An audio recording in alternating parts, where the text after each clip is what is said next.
Hello and welcome back to the channel. Today we're going to talk about who is Galadriel, and we're going to hear about who she is in Tolkien's own words. So without further ado, let's get into it. Bezos says they're trying to, this isn't a cash grab, and everybody seems to be asserting here that, we're trying to be faithful here. We're trying to be Tolkienians, yeah? Is that so? Let's talk about Galadriel. Let's talk about who Galadriel is and who she is not. So I just want to start off with this quote about Galadriel because this is, I think, a good description of who Galadriel is. She was proud, strong, and self-willed, as were all the descendants of Finwë. Okay, so we look at these two examples of Galadriel, and I see proud, strong, and self-willed in actually both of them. Which means to me, you don't have to strap on a sword and put a bunch of armor on to be strong, to be proud, and to be self-willed. Galadriel did a lot of things for the Fellowship in the Third Age, and she did all of that without ever having to put any armor on. She was a key player in that time.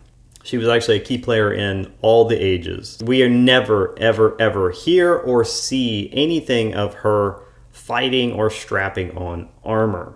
So the quote continues, she had dreamed of far lands and dominions that might be her own to order as she would without tutelage. In other words, she dreamed of having her own place to rule. And eventually she did have that. She actually has that kind of several times, but in differing forms. But finally, she sort of settles down in Lothlorien, Lorinand, and that becomes her place, that becomes her realm. Yet deeper still, there dwelt in her the noble and generous spirit of the Vanyar.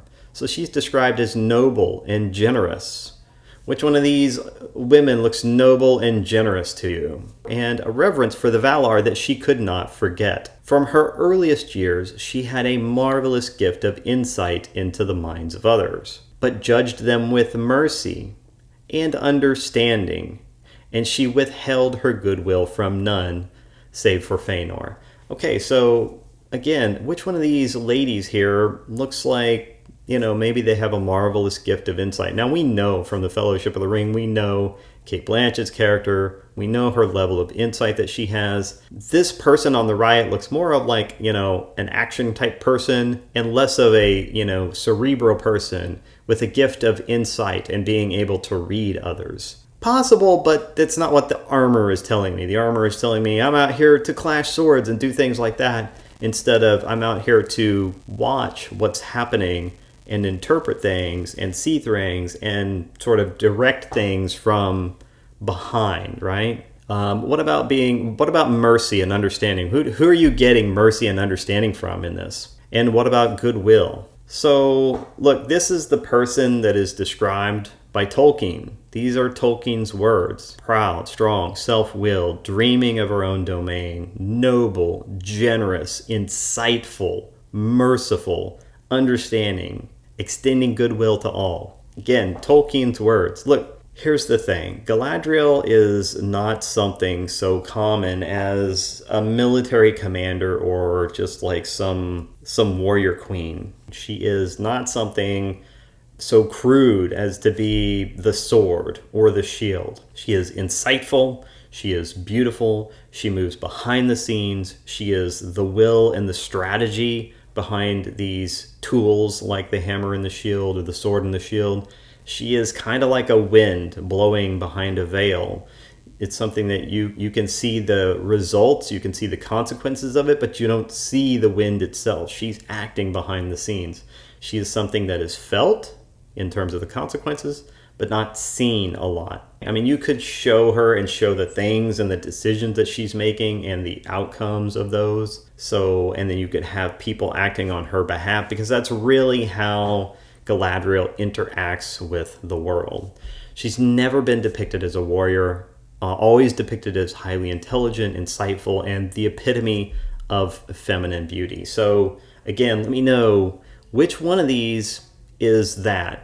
And I think it's easy to see that what we're getting from the Rings of Power is not what we're being told that we're getting Tolkien, but what we're getting is not Tolkien.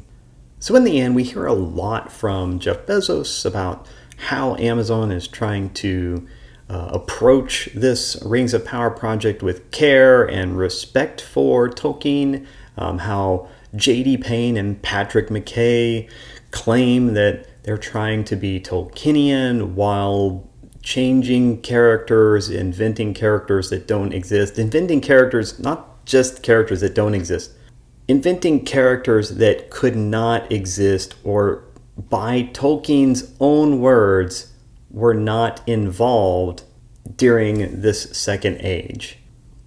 We're also seeing characters being brought forth in time, being like people who existed during or before the creation of the rings, who actually didn't exist till the end of the second age. And I think I know they're chalking some of this up to time compression, but to me that changes the story. It changes the story when you bring Isildur forward and he exists before the rings are created. It changes the story when you bring Tarmiriel forward to a time before the rings are created. It changes the story when you have Tarmiriel meeting with Galadriel, which she never did and she never could have, because by the time Tarmiriel existed, well, let's just say elves were no longer welcome in Numenor. I mean, that people were not even allowed to speak Elvish anymore. So that changes the story. You're taking part of Tolkien's story and you're changing things about it that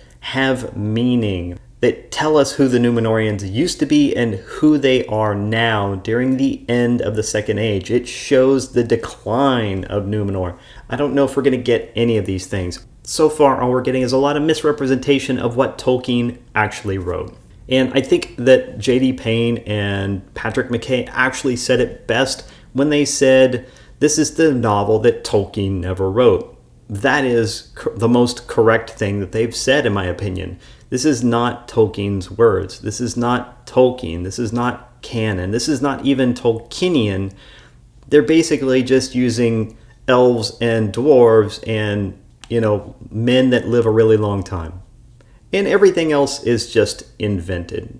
Sure, they're using some key plot points, but basically they're just making up all their own stuff. They're certainly not respecting what he specifically wrote about Galadriel. But let me know what you think in the comments down below. Is this the Galadriel that we know? Is this Tolkien's Galadriel? Who is being represented here on the right? Let me know what you think. In the meantime, if you want to continue to smash the narrative, then smash the like, subscribe, and share buttons, and I will see you in the next video. Have a great day.